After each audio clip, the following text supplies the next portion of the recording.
জীবনের পাতায় আমি হাজারো গল্প লিখেছি, কখনো সুখের, কখনো বেদনার, কিন্তু প্রতিটি গল্পই আমাকে শিখিয়েছে যে জীবন একটি অবিরাম নদী, যা কখনো থামবে না, বরং আমাকে নতুন অভিজ্ঞতার দিকে নিয়ে যাবে।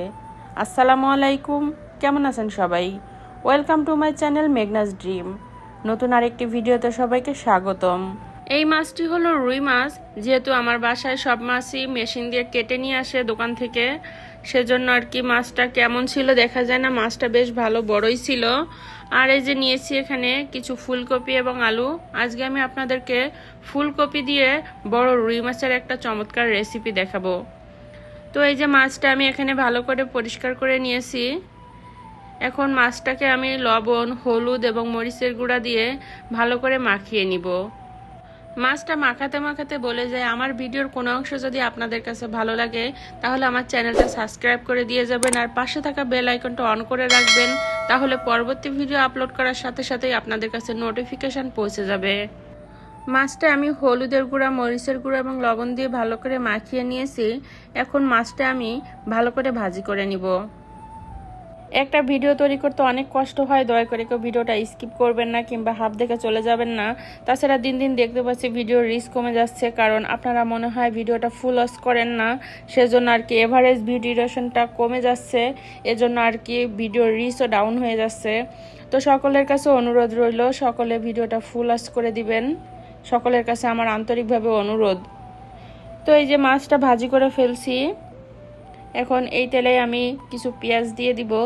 পেঁয়াজটা আমি হালকা করে একটু ভাজবো, খুব বেশি একটা ভাজবো না। এই প্ল্যাটফর্মে কাজ করছি দেখে নিজের পরিবারের সাথে যতটা না সময় দিতে পারি তার থেকে বেশি সময় কিন্তু আপনাদেরকে দেয়া হয়, তাই আপনারাও কিন্তু আমাদের একজন আপনজন।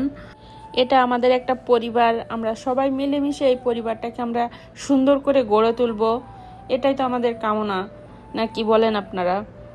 তো এখানে যদি আমরা একজন আরেকজনকে সহযোগিতা না করি তাহলে আমরা কিভাবে সামনের দিকে এগিয়ে যাব? তো সবাই যদি এগিয়ে যেতে চাই অবশ্যই আমরা একে অপরকে সাহায্য সহযোগিতা করব, আর সেটা হলো ভিডিওর মাধ্যমে সবাই সবার ভিডিওটা ফুল ওয়াচ করব। আমি ইনশাল্লাহ, আমাকে নিয়ে কোনো টেনশন করতে হবে না, আমি সবার ভিডিও কিন্তু ফুল ওয়াচ করে দেই।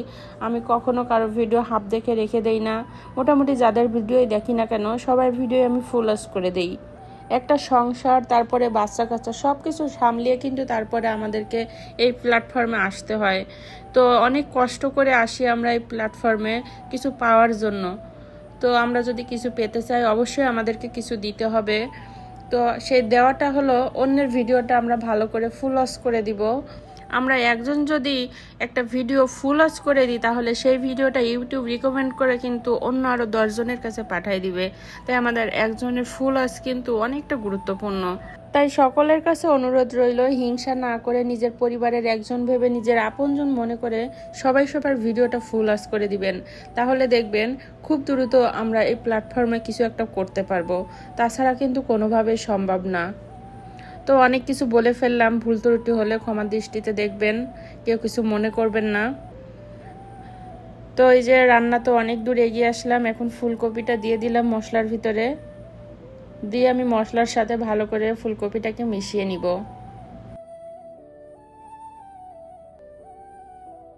মশলার সাথে মিশানো হয়ে গেলে আমি ফুলকপিটাকে কিছুক্ষণ কষিয়ে নিব। তো এই যে দেখেন আমার ফুলকপিটা কষানো হয়ে গিয়েছে, খুব সুন্দর একটা কালার আসছে। এখন আমি ঝোলের জন্য পানি দিয়ে দিব। ফুলকপিটা হলো শীতের সবজি, শীতকালেই সবচেয়ে বেশি ভালো লাগে ফুলকপি খেতে, কিন্তু এখন তো সারা বছরই পাওয়া যায়, সেজন্য আর কি সারা বছরই খাওয়া হয়। তবে শীতকালের মতো কিন্তু অতটা ভালো লাগে না খেতে। আসলে যখনকার যেটা সিজন থাকে সেই সিজনে সেটাই সবচেয়ে খেতে ভালো লাগে।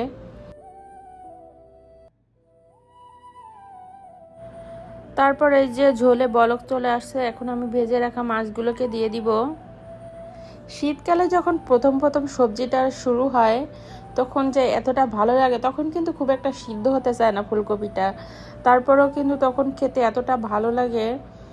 তখন আমার মনে হয় যেন আমি প্রতিদিনই সবজিটা রান্না করি আর প্রতিদিনই খাই, খুব ভালো লাগে তখন।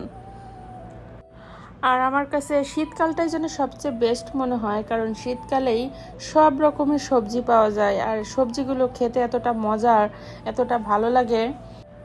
শীতকালের ঠান্ডা ঠান্ডা তরকারিটা যে একটু জমে জমে থাকে না, যে তরকারিটা, ওই তরকারিটা খেতে আমার কাছে খুব ভালো লাগে।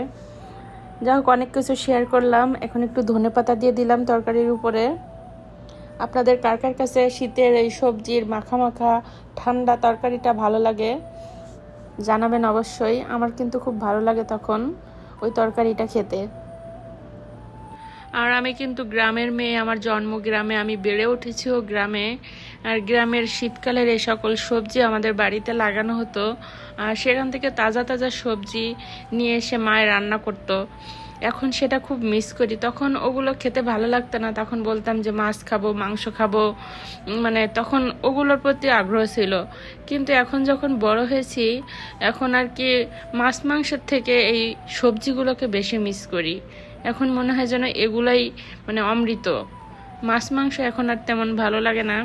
কথায় বলে না, মানুষ যখন যেটা না পায় তখন সেটারই অভাব সবচেয়ে বেশি বোধ করে। আমারও সেই অবস্থা। এখন তো আর গ্রামের ওই তাজা তাজা সবজিগুলোকে দেখতেও পাই না, খেতেও পাই না। থাকি প্রবাসে, গ্রামে তাজা শাকসবজি কোথায় পাবো? তো এখানে যা পাই তাই খাই। যা হোক, কথা বলতে বলতে আমার ফুলকপি দিয়ে রুই মাছের তরকারিটি কিন্তু রান্না করা হয়ে গিয়েছে। আমি একটি বাটিতে পরিবেশন করছি, দেখেন কত চমৎকার লাগছে, মাশাআল্লাহ। আপনাদের কাছে আমার রান্নার ভিডিওগুলো কেমন লাগে কমেন্টে জানিয়ে যাবেন। আপনাদের সুন্দর সুন্দর কমেন্ট কিন্তু আমাকে আরও এরকম সুন্দর সুন্দর ভিডিও তৈরি করতে অনুপ্রেরণা দেয়। আপনাদের কমেন্ট থেকে আমি অনেক উৎসাহ পাই এরকম ভিডিও তৈরি করতে। আজকের মতো ভিডিওটা এখানে শেষ করব। দেখা হবে পরবর্তী কোনো ভিডিওতে। সে পর্যন্ত সবাই ভালো থাকবেন, সুস্থ থাকবেন। আল্লাহ হাফেজ, আসসালামু আলাইকুম।